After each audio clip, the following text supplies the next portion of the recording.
Romanos 13, versículo 8, diz assim: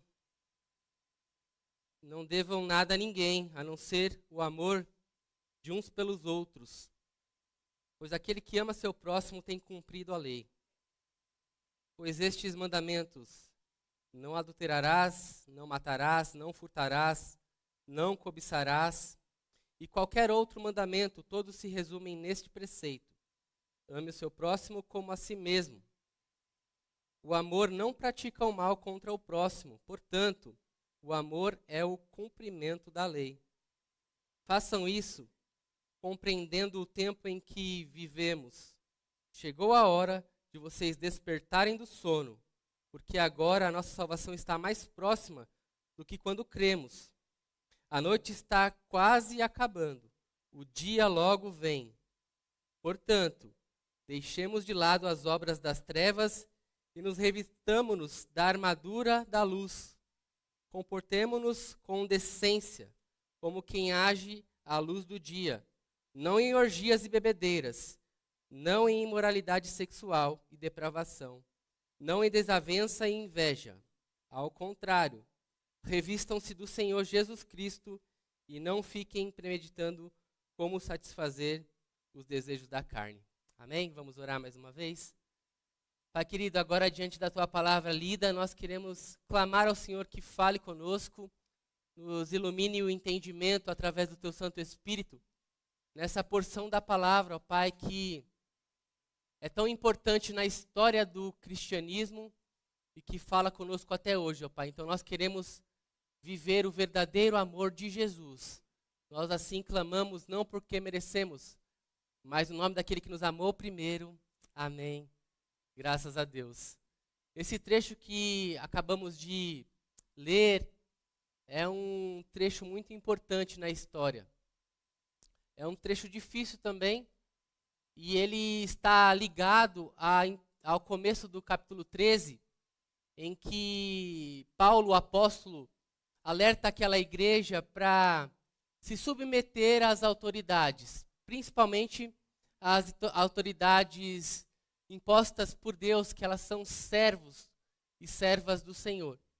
Então aí já entra um conflito humano, porque naturalmente o ser humano tem dificuldade de se submeter a algumas situações. Isso está intrínseco em nós por conta da nossa natureza que herdamos desde Gênesis 13. A partir daí, então, há um conflito de interesses em quem está em primazia em nosso coração. Então, Paulo alerta para que isso seja feito debaixo da misericórdia do Senhor, debaixo da autoridade do Senhor, tendo em vista que a autoridade foi imposta pelo próprio Deus. Então, no final das contas e no final do dia, você está obedecendo porque você quer obedecer a Deus. Mas na caminhada cristã, há muitos outros desafios. E um dos desafios agora é, eu nem estou falando de não dever nada a ninguém, do imposto de renda que você declarou ontem, no sábado, né? Da malha fina que o leão não vai te pegar, se Deus quiser. Não seja rebelde, não queira desafiar, porque para isso o sistema é muito rápido, tá bom? E eu não quero precisar visitar ninguém ali no cadeião da Tamarutaca ali. Eu prometo levar uma Coca-Cola, mas não faça isso não, tá bom? Então, nosso comportamento geralmente é de oposição. A gente tenta, de forma até às vezes rebelde, se opor desde quando a gente é criança. Nossa natureza começa assim. Mas na história humana, a gente vê que a antropologia, que é o estudo do homem, mudou recentemente com o modernismo. Porque outrora era dada como o homem como corpo, certo? Corpo, caixa torácica, perna, braços, cabeça e alma. Ou seja, um ser material e imaterial, que seria a alma. Então haveria então em Platão, por exemplo, o conceito de imortalidade da alma. Algo que transcende o que os olhos humanos conseguem ver. Tem algo a mais na criação, correto? Nesse sentido, quando o cristianismo aparece, os evangelhos, as cartas do apóstolo Paulo, há uma revolução nesse conceito. Porque não é mais só o corpo que é ruim e a alma é boa e incorruptível. Agora toda a criação de Deus é boa, mas está em pecado. Precisa então de um Salvador. Há o conceito então de salvação incluso na antropologia. Mas aí de uns tempos para cá surgem alguns filósofos, alguns que acham que o homem em si é bom, não tem pecado, não tem nada que precisa ser consertada na natureza humana, mas sim é a sociedade que corrompe ele. Ou seja, ele é um homem de sociedade e acaba sendo influenciado por isso ao mal. Então sempre a culpa é transferida para o ambiente e nunca olhado para dentro do homem como um culpado. Então o homem acaba ocupando o centro. Isso é chamado como humanismo, né? Deus sai de cena como um criador e entra agora o homem como o protagonista da história.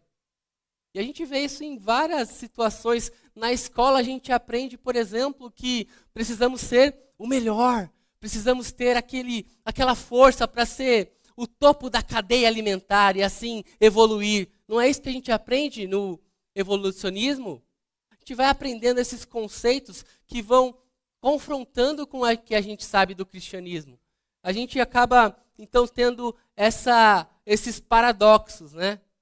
E aqui a gente quer até vendo uma criança. Quem aqui tem filho pequeno, menino e menina, diferente? Um casal, por exemplo. Ou quando o seu filho pequeno está brincando com uma menina, ou se você tem uma filha e ele está brincando com um menino. Já parou para pensar a diferença ali das naturezas, né? O menino com o carrinho é pá, pum, e é ataque, é isso, é aquilo, é luta, é espada. E a menina toda delicada, né? Mexendo no cabelo, falando, né?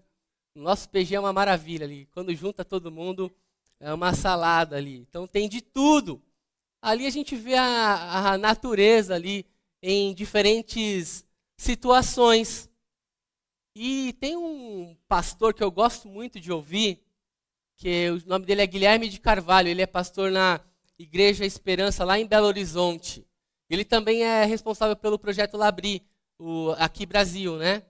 Essa Labri é o abrigo que veio lá do Francis Schaeffer, e é algo que tem influenciado os jovens nessa área, nessa fase acadêmica, né? E passa muita gente por lá, e ele é pastor também dessa igreja de Belo Horizonte. E ele citando no trecho da mensagem que comenta Romanos 13:8, ele diz que uma pesquisa na Yale, aquela faculdade, sobre o comportamento do homem e da mulher, a diferença. Quando o homem é exposto a imagens de mulheres com o rosto tapado, somente o corpo, aciona no homem setores no cérebro diferente do que aciona nas mulheres. É mais ou menos assim, o homem quando vê uma imagem de uma mulher, ele aciona o setor no cérebro, mesma coisa do que uma furadeira, um celular, uma serra tico-tico. Então ali aciona um lugar diferente do cérebro. Algo utilitarista, algo que é para um uso. E a mulher, ela tem um olhar mais holístico, mais completo do ser humano. Para a mulher é mais difícil ver a pessoa humana como um objeto. Ela tem um olhar mais abrangente, correto?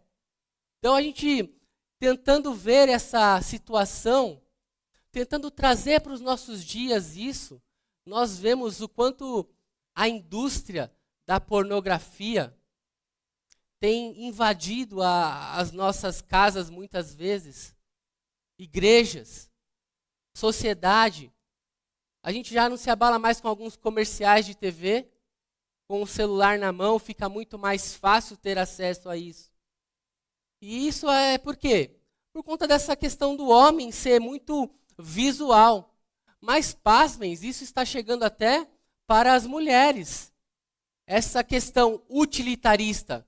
Com a revolução sexual, a mulher querendo ocupar os mesmos lugares que o homem na sociedade, e aqui não é uma crítica para as mulheres, tá? Mas na sociedade, quando ela foi construída, há uma preservação à mulher. Há uma preservação para ela não enfrentar alguns ambientes. Mas com isso, com essa revolução sexual, acaba uma igualdade, e aí há uma luta também às mulheres, na questão da vontade, da cobiça, da gana. Então isso vai minando a nossa sociedade. E o difícil agora, então, é nós convivermos, porque há uma luta, há um conflito de interesses a todo momento. Então a gente entra nesse contexto em que devemos amar uns aos outros com um grande problema. O problema da natureza humana. O C.S. Lewis vai dizer algo interessante, que imaginem a humanidade como um concerto musical. Se um dos instrumentistas não estiver ali com o seu equipamento afinado, e não apenas com o equipamento afinado, eles têm que estar dentro do tempo ali. Porque não adianta estar com afinado, mas fora de tempo. Então, quando a humanidade se encontra, essa sinfonia maluca. São pessoas com interesses totalmente diversos, com vontades, com gana. E a gente tem que, então, verificar como compreender isso e como aplicar, então, a palavra de Deus que diz que devemos amar uns aos outros como um mandamento. Não é apenas uma forma de se comportar, você pode escolher ou não. É um mandamento. Porque na palavra de Deus há outros versículos que falam sobre isso. Por exemplo, em Tiago, capítulo 2, versículo 8, vai dizer: se vocês de fato obedecerem à lei do reino, e eu gosto dessa expressão, conforme a Escritura afirma, ame o seu próximo como a você mesmo, agem corretamente. Mas se tratarem os outros com parcialidade, cometem pecado e serão condenados pela lei como transgressores. Pois quem obedece a toda a lei, mas tropeça em apenas um ponto, torna-se culpado de quebrá-la inteiramente. Porque aquele que disse, não adultere, também disse, não assassine. Se você não comete adultério, mas comete assassinato, torna-se transgressor da lei. É interessante como o Tiago põe essa visão como uma lei do reino de Deus, um comportamento em que devemos fazer uns com os outros. E ele usa exatamente a mesma expressão de adultério, de cobiça e também de assassinato. Porque muitas vezes a gente não quer apenas só deixar o outro de lado. Mas se a gente pudesse escolher uns para Deus levar, a gente escolheria, né? A gente fala, Deus, só um aqui que eu vou pedir da minha lista, se o Senhor atender, vai ser muito bom, né? Não mate seu chefe, gente. Ele também é uma liderança imposta por Deus na tua vida, tá bom? Então, é interessante essa ideia de que a vontade, ela é determinante para o nosso tipo de relacionamento. Porque quando você está se relacionando com alguém, são vontades diferentes, como a gente já viu. E eu acho muito interessante como o Francis Schaeffer vai determinar isso como a cobiça, o gatilho para que todos os outros pecados aconteçam. Ele vai dizer assim, que a cobiça, o mandamento para não cobiçar é uma coisa totalmente interior.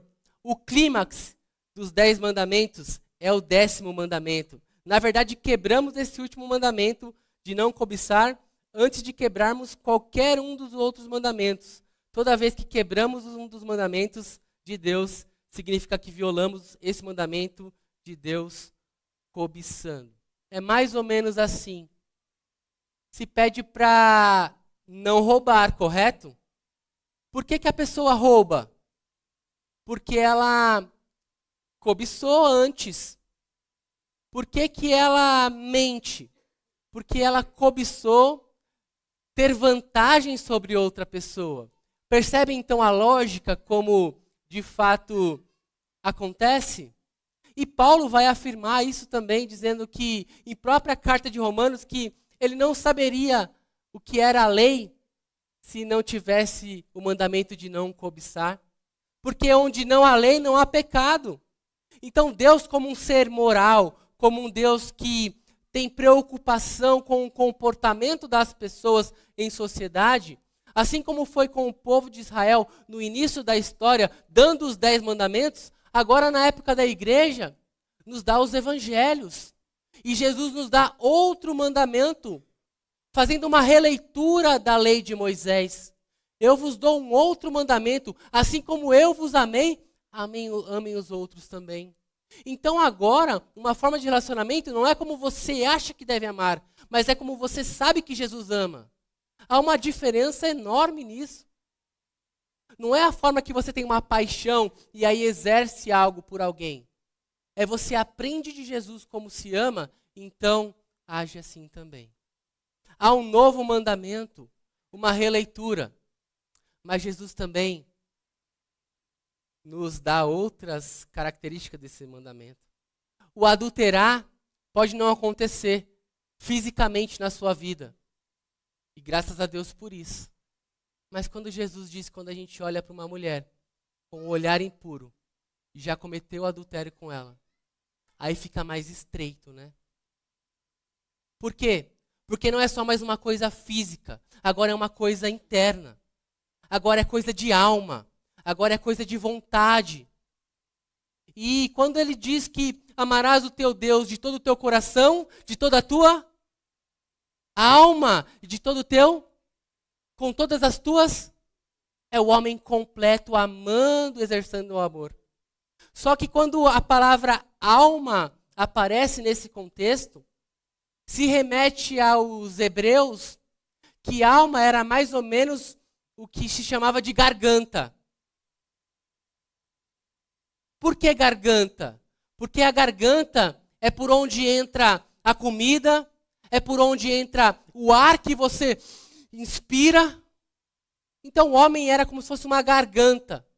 E foi soprado o fôlego de vida. E o homem se tornou garganta vivente. Entende? É isso, é essa gana, essa vontade. Perceba também no Salmo 42, quando diz, assim como a corça anseia por água, a minha alma, a minha garganta tem sede de ti. O homem precisa sentir esse amor e pôr para dentro, porque Deus criou no homem a necessidade da eternidade. E tudo que você colocar no lugar dessa eternidade vai ficar balançando aqui dentro. Porque o único amor que pode preencher a sua vida não é uma paixão efêmera. É só o próprio Deus em espírito preenche tua alma. É isso. Tudo que a gente vai colocando aqui de vício, como uma fuga da realidade, né? As bebedeiras, né? Porque a gente não se contenta apenas algo social, a gente quer mais sensação, quer mais isso, quer mais aquilo. E é impressionante como a alma humana não se sacia. E nesse sentido, aquela música que a minha alma não se sacia, dos Rolling Stones lá, né? Eu sou uma máquina que não se sacia, é verdade. Porque é assim, a gente sempre quer mais. Não tem um limite, não tem um teto. E engraçado como o versículo começa aqui, o amor, ele não tem fim. A gente deve nada a ninguém, mas o amor, esse não acaba. Agora, pois, permanecem a fé, a esperança e o amor. Estes três, mas o maior desses é o amor. Percebe então como esse conflito entre paixão, entre vontade, entre concupiscência, acontece tanto com o homem quanto com a mulher? Porque não Não imagine, irmã, também a gente não pode pensar que o homem tem mais vontade, volição para algumas coisas, mas o pecado não é só físico. A candeia, que são os olhos, não só peca por cobiçar e olhar algo como um objeto, mas também, e as invejas? Não pega também, que não é algo físico, mas é algo que acontece aqui dentro, porque você cobiça algo e depois você inveja também. E é impressionante, e eu gosto muito quando o C.S. Lewis vai falar no Cristianismo Puro e Simples, né, aquele livro que é um clássico, você precisa ler, que a gente não está preocupado se o outro é feliz. O que a gente quer mesmo é ser mais feliz que ele. Porque se ele está feliz, deixa ele lá. O importante é eu estar por cima, né? O importante é eu estar feliz, satisfeito. E toda a antropologia atual dessas filosofias, psicologias, tratam o homem como um homem terapêutico que não pode sofrer nenhum milésimo de insatisfação. Se algo está acontecendo e você vai a um tratamento, e aí é onde conflita com o cristianismo, é que você precisa trocar as pessoas, precisa ser feliz, você precisa se valorizar mais, você precisa pensar mais em você, você precisa, muitas vezes é dito que você precisa até não ser tão religioso assim. Entende? Mas a gente nem falando de religião, é falando sobre um mandamento que o próprio Jesus deu de amar uns aos outros. Como escrito em Gálatas, capítulo 5:14. Pois toda a lei se cumpre em um só mandamento: ame o seu próximo como a si mesmo. Nós precisamos então cumprir esse mandamento, mas com o problema da vontade, dessa gana, dessa garganta como que puxa e quer sempre mais e mais sugando. Como a gente evita isso? Como a gente reconstrói então e realinha esses desejos, essa vontade? Somente colocando os olhos no amor de Jesus. Eu queria compartilhar outro texto da palavra que está em Tiago, né? Capítulo 4. Tiago 4, versículos 1 até o 10. Eu queria que você acompanhasse essa leitura para ilustrar o que a gente falou sobre as vontades em conflito. E por que o pecado acontece na natureza humana e como ele se reverbera em atividades de relacionamento. Tiago 4:1 diz assim: de onde vêm as guerras e as brigas que há entre vocês? Não vêm das paixões que guerreiam dentro de vocês? Vocês cobiçam coisas, mas não as têm. Matam e invejam, mas não conseguem obter o que desejam. Vivem lutando e fazendo guerras. Não tem porquê, não pedem. Pedem, mas não recebem, porque pedem com más intenções, com o fim de gastar nos seus próprios prazeres. Adúlteros, vocês não sabem que a amizade com o mundo é inimizade com Deus? Portanto, se alguém quiser ser amigo do mundo, faz-se inimigo de Deus. Ou vocês acham que é sem razão que a Escritura diz que o Espírito que Ele fez habitar em vocês tem fortes ciúmes? Ele, porém, concede graça maior. Por isso diz a Escritura: Deus se opõe aos orgulhosos, mas concede graça aos humildes. Portanto, submetam-se a Deus, resistam ao diabo e ele fugirá de vós. Aproximem-se de Deus e ele se aproximará de vocês.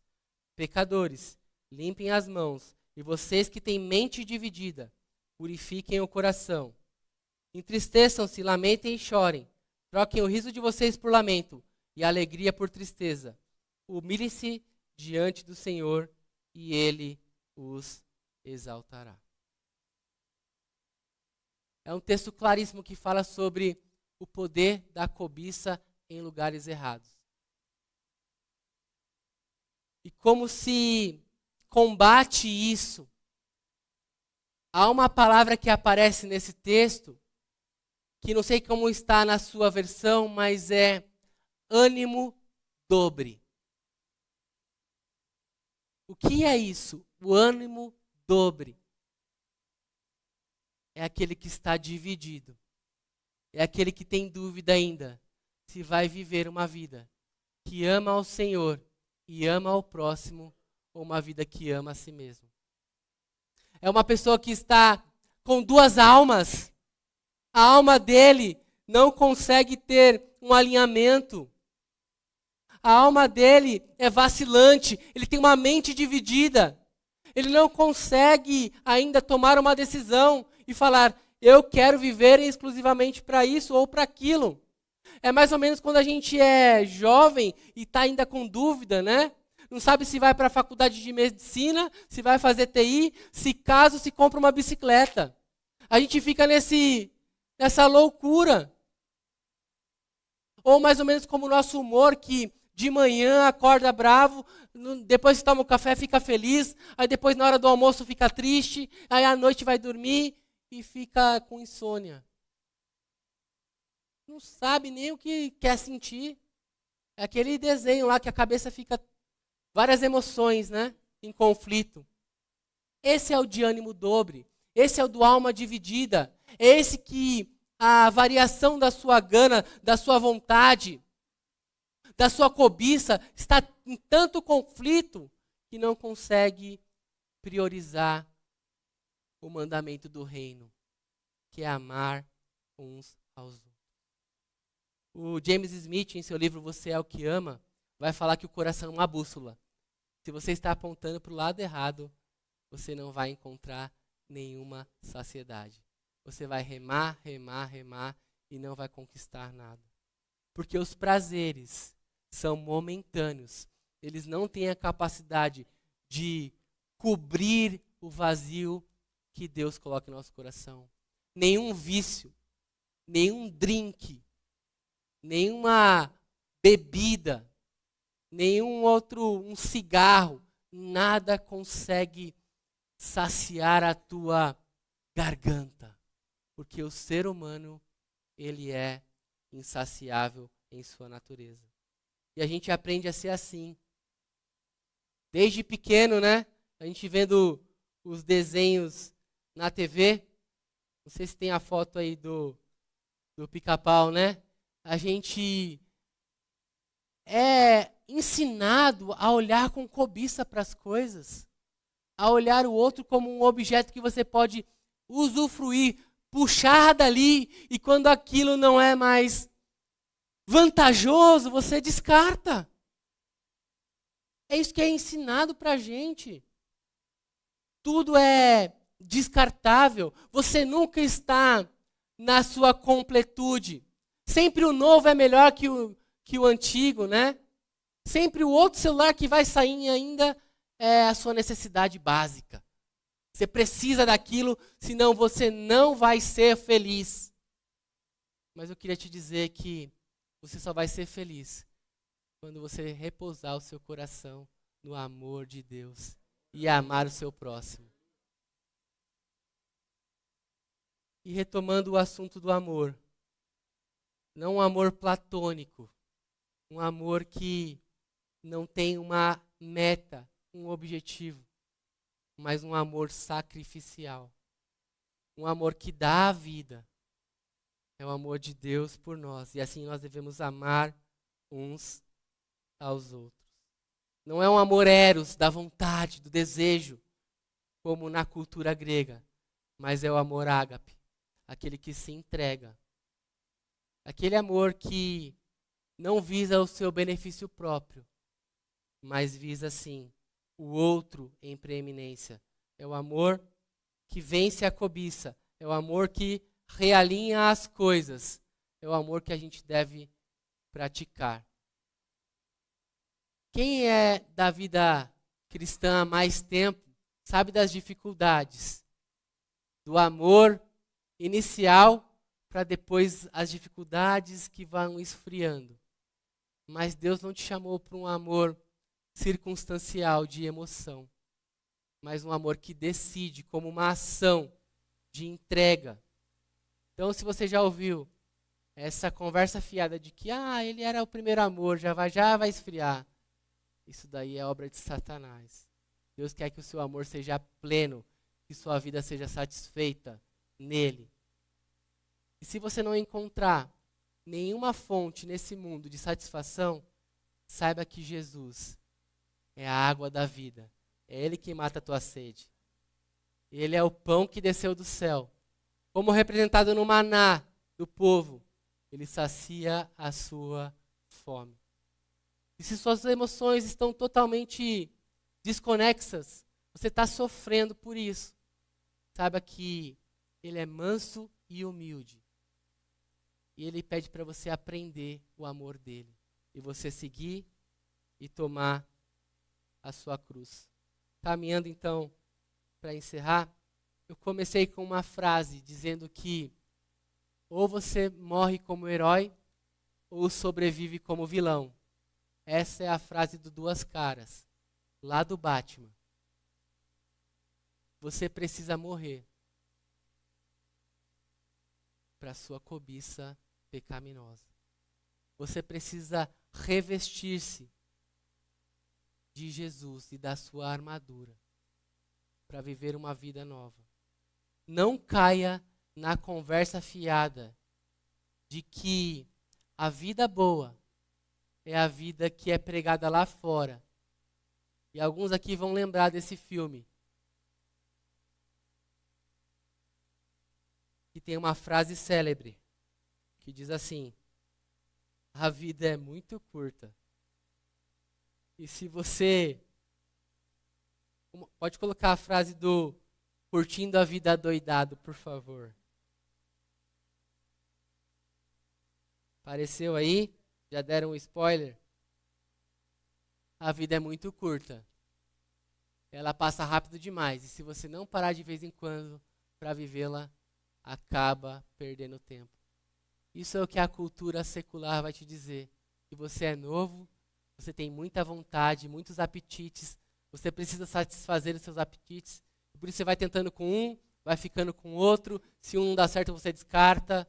Você vai sendo envolvido pela cultura utilitarista, de usar e descartar. De ver as pessoas não como um ser humano, criado à imagem de Deus, mas como um pedaço de carne. Como algo que pode te satisfazer. Só que essa satisfação, ela vai passar. Você só vai encontrar satisfação em Deus. Eu não podia terminar essa mensagem citando Agostinho, porque nesse trecho de Romanos 13, ele se converteu. Ele leu a palavra e entregou a sua vida. Depois de uma vida dita como uma vida devassa, uma vida que, como a gente viu no Dia das Mães, deu trabalho à sua mãe, mas encontrou a satisfação em Deus. E ele diz assim: um corpo abandonado ao seu próprio peso tende a mover-se ao seu devido lugar. O movimento do peso não é necessariamente para baixo, mas para a sua posição apropriada. O fogo tende a subir, uma pedra tende a descer. Eles são movidos pelos seus respectivos pesos, buscam seus devidos lugares. O óleo derramado debaixo da água é atraído para a superfície.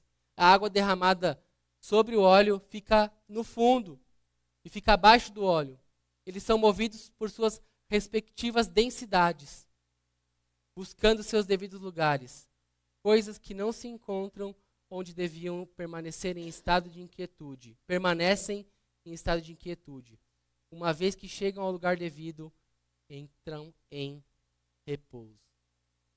Seu coração, a sua vida, só vai encontrar repouso no amor do Senhor. E com o amor com que Ele te amou, você ame o próximo também. Amém? Vamos orar? Pai querido, muito obrigado por sua palavra. Como é difícil aplicá-la, Senhor. Mas não nos deixe ser duas almas, Senhor. Não nos deixe ter, ó Deus, uma mente dividida, ó Pai. Não ser somente ouvintes, ó Pai, mas praticantes do verdadeiro amor. O verdadeiro amor que é uma dívida eterna que nós temos com o Senhor, ó Pai. Então, Senhor, nos faz amar mais e assim demonstrar o amor de Cristo por nós. O amor que não foi em vão. Um amor, ó Pai, que agora transforma vidas, transforma comunidades, transforma casamentos, transforma relacionamentos, ó Pai. Nós queremos assim realinhar o nosso coração, ó Pai, e buscar o descanso em Ti. Cuida das nossas vidas, ó Pai.